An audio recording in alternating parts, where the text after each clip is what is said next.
سجدہ صاحب کا بیان۔ سوال: سجدہ صاحب کسے کہتے ہیں؟ تو اس کا جواب یہ ہے کہ صاحب کا معنی ہے بھول جانا۔ بھولنے سے کبھی کبھی نماز میں کمی یا زیادتی ہو کر نقصان آ جاتا ہے۔ بعض نقصان ایسے ہیں کہ ان کو دفع کرنے کے لیے نماز کے آخری قعدہ میں 2 سجدے کیے جاتے ہیں، ان کو سجدہ صاحب کہتے ہیں۔ سوال: سجدہ صاحب کس طرح کیا جاتا ہے؟ قعدہ اخیرہ میں تشہد پڑھنے کے بعد ایک طرف سلام پھیر کر تکبیر کہے اور 2 سجدے کرے۔ سجدے میں 3 بار تسبیح پڑھے، پھر بیٹھ کر دوبارہ التحیات اور درود شریف اور دعا پڑھ کر دونوں طرف سلام پھیر دے۔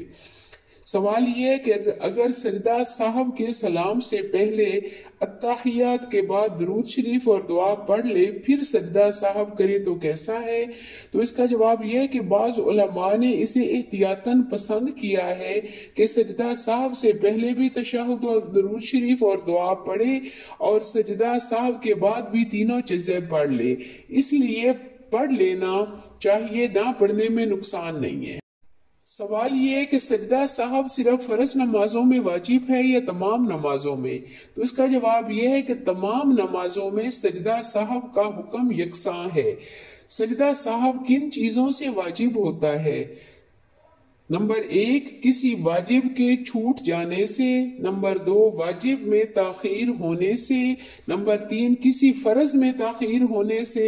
نمبر 4، کسی فرض کو مقدم کرنے سے۔ نمبر 5، کسی فرض کو دوبارہ ادا کر دینے سے، مثلا 2 رکوع کر لے۔ نمبر 6، کسی واجب کی کیفیت بدل دینے سے سجدہ صاحب واجب ہو جاتا ہے۔ سوال یہ ہے کہ یہ باتیں جن کو بھول کر کرنے سے سجدہ صاحب واجب ہوتا ہے، اگر جان بوجھ کر کی جائیں تو کیا حکم ہے؟ تو اس کا جواب یہ ہے کہ اگر یہ کام قصداً یعنی جان بوجھ کر کرے گا تو سجدہ صاحب سے بھی نقصان ختم نہیں ہوگا بلکہ نماز کو لوٹانا واجب ہوتا ہے۔ اگر نماز میں کئی باتیں ایسی ہو جائیں جن میں سے ہر ایک پر سجدہ صاحب واجب ہوتا ہے تو کتنے سجدے ادا کرے؟ صرف ایک بار 2 سجدے کر لینا ہی کافی ہے۔ قرات میں کیا کیا تبدیلیاں ہو جانے سے سجدہ صاحب واجب ہوتا ہے؟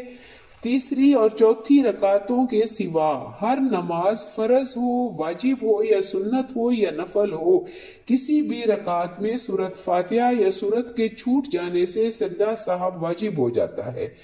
اگر بھول جانے سے تعدیل ارکان نہ کرے تو سجدہ صاحب واجب ہوگا یا نہیں؟ سجدہ صاحب واجب ہو جائے گا۔ اگر قعدہ اولیٰ بھول جائے تو کیا حکم ہے؟ جواب یہ ہے کہ قعدہ اولیٰ کرتے وقت اگر بھولے سے اٹھنے لگے تو جب تک بیٹھنے کے قریب ہے تو بیٹھ جائے اور سجدہ صاحب نہ کرے، اور اگر کھڑا ہونے کے قریب ہے تو قعدہ کو چھوڑ دے اور کھڑا ہو جائے، آخر میں سجدہ صاحب کر لے، نماز ادا ہو جائے گی۔ اور کن کن باتوں سے سجدہ صاحب واجب ہوتا ہے؟ رکوع 2 بار کر لینے سے، سجدے 3 سجدے کرنے سے، قعدہ اولیٰ یا قعدہ اخیرہ میں تشہد چھوٹ جانے سے، قعدہ اولیٰ میں تشہد کے بعد درود پڑھنے سے۔